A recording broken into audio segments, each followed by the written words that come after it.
ओहो हमरा के बुझना उड़नबाज चिड़िया हो काहे भौजी आज के लड़की बनू भोर से कल बेकार बा काहे कि प्यार हमा से अमरात के वर्ष से भी हम ना कहतनी इस सब कोई कहेला लेकिन कोनो बात ना तू बहुत स्मार्ट बारू ताके तो हम ही पेला का हाल बा। आज हम फिर से बात कर ले बनी मधेश प्रेमी के भाई आज का वीडियो बहुत गंफार बा ऐसे कहतानी कि वीडियो को पूरा देखा बहुत मजा। तो वीडियो बना के बस एक ही मकसद बा एक ही मकसद रहला आप सभी को दिल से हंसाने के लिए ना किसी को दिल को ठेस पहुँचाने के लिए। तो वीडियो को पूरा देखम और देखला के बाद में भूल जाऊँ तो बिना कोनो लावा लहसुन के आज के वीडियो स्टार्ट करते हैं। तहार बहिन चोद हो इज्जत के बाटे फिक्रिया हो देखा तारा बहन जो पाँच तो इतना हाथ पहले में लगा था नीचे का सामान दिखाई दे दी आ इज्जत के फिक्रिया कहते बहन चोद तहारा बहनी के पटा के झाड़ चिरो ता इज्जत के फिक्र बा जाना लड़की के इज्जत के फिक्र रहला ना भाई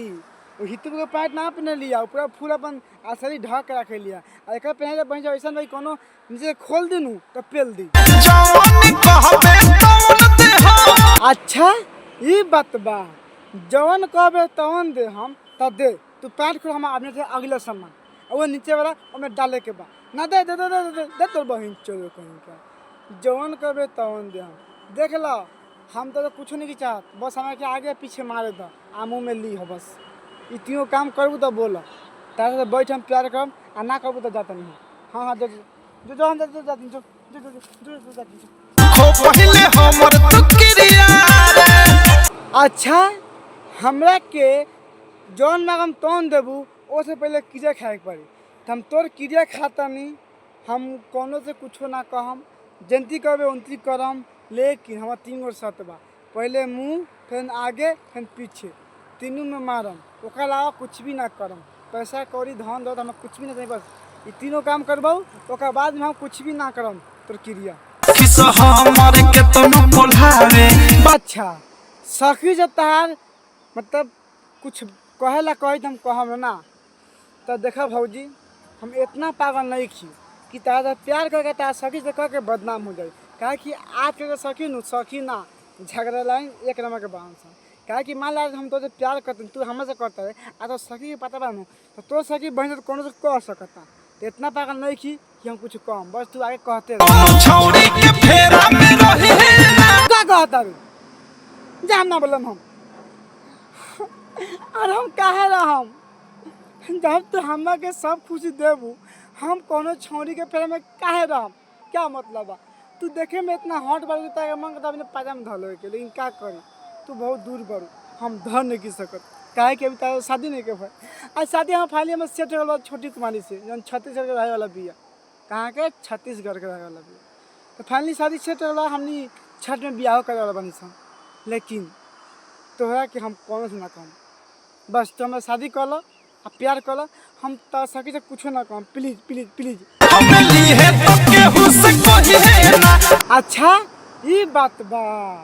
अब समझ में आ गल मैडम जी हम कसम से कहता नहीं तहार क्रिया हम लेम तखन तो कहम ना लेकिन 3 गो शर्त याद बानू मुँह में आगे पीछे हम 3 जगह पेलम लेकिन हम कौन से ना कहम काहे कि तू इतना हॉट बारे आ तू इतना गजब के लागत है कि तोरा के तो मन करता अपने पाजाम धरी तो तोरा के ले कौन करी के सर नसीब फूटल हो तो लेके जाए कौन का हाला कर दी कि हम लेनी है फिर बाद में दोबारा देवे ना देवे हम कौन से ना कम बस तुम्हारे देवे कर।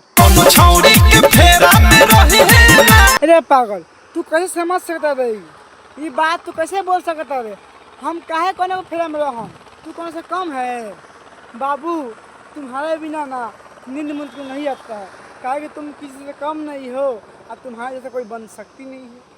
तो कैसे दूर रहूँगा मैं सच बोल रहा हूँ बाबू किसी से कुछ भी नहीं कहूँगा तुमसे इतना प्यार करेंगे ना कि तुमको कभी अपने मम्मी पापा की याद अभी नहीं करेगा कि हाँ कोई मेरा मम्मी पापा भी है तुमसे बहुत ज़्यादा प्यार करता हूँ और तुमको बहुत खुश रखूँगा प्लीज़ हमको दो तेरे बहन चलो कह दे कौन से ना काम दे हमारे तो फिर बार बार उहे बदे कह रहे रे मैं तो पागल करे हम कहते नहीं बाबू तोहर कसम हम कौन से ना कम बस हमें कि तू दो तो फिर से कहती हम सभी से कोनो कहिए कुछ कहिए ना हमें के लिए तो कहिए ना देख प्लीज इतना तू हॉट पड़ा कि देख हम पानी छोड़ दे नीचे के अब ना देवे तो हम मर जाए हम तोर कसम कहता नहीं तोर कसम कहते हम कौन से ना कम बस तुम्हें दे दे प्लीज।